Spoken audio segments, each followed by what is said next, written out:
জামায়াত শিবির নিষিদ্ধের এখতিয়ার নাই ১৪ দলের রাশেদ প্রধান।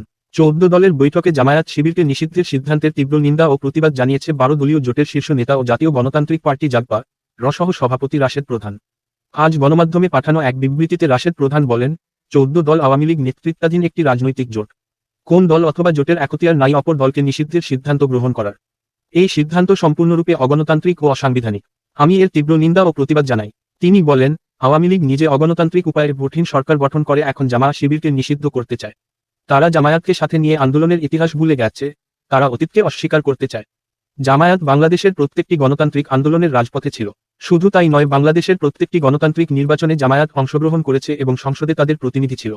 রাশেদ প্রধান বলেন, আওয়ামী লীগের ক্ষমতা এখন নড়বড়ে। ছাত্র জনতাকে গণহত্যা, গণগ্রেপ্তার, অত্যাচার, নির্যাতন করে তাদের মন ভরে নাই।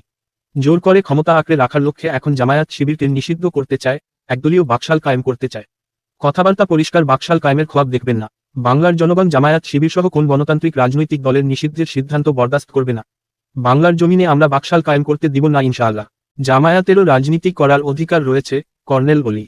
জামায়াতে ইসলামীরও রাজনীতি করার অধিকার রয়েছে বলে মন্তব্য করেছেন লিবারেল ডেমোক্রেটিক পার্টির এলডিপি প্রেসিডেন্ট কর্নেল অলি আহমদ বীর বিক্রম। মঙ্গলবার ৩০ জুলাই রাতে জামায়াত শিবিরকে নিষিদ্ধের সিদ্ধান্তের প্রতিক্রিয়ায় কালবেলাকে একথা বলেন অলি আহমদ।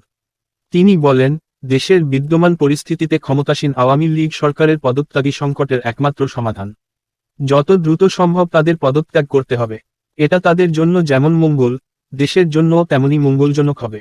এমন সময় সরকার কাকে কি করল না করল, জামায়াতে ইসলামীকে নিয়ে কি বলল না বলল, জনগণ তাতে কর্ণপাত করবে না, সেটা গ্রহণ করবে না। তিনি আরও বলেন, সরকার গায়ের জোরে যে কোনো কিছু করতে পারে, কিন্তু সেটা বেশি দিন টিকবে না। তাছাড়া জামায়াতের লোকরাও এ দেশের নাগরিক, তাদেরও রাজনীতি করার অধিকার রয়েছে।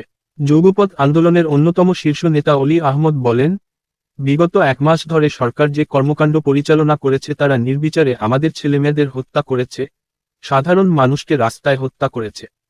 হত্যার সংখ্যা কয়েকশোর ওপরে, আহতের সংখ্যা কয়েক হাজারের ওপরে, বিনা কারণে গ্রেপ্তারের সংখ্যা ১২,০০০-এর ঊর্ধ্বে। সুতরাং এই সরকারের ক্ষমতায় থাকার আর কোনো অধিকার নেই।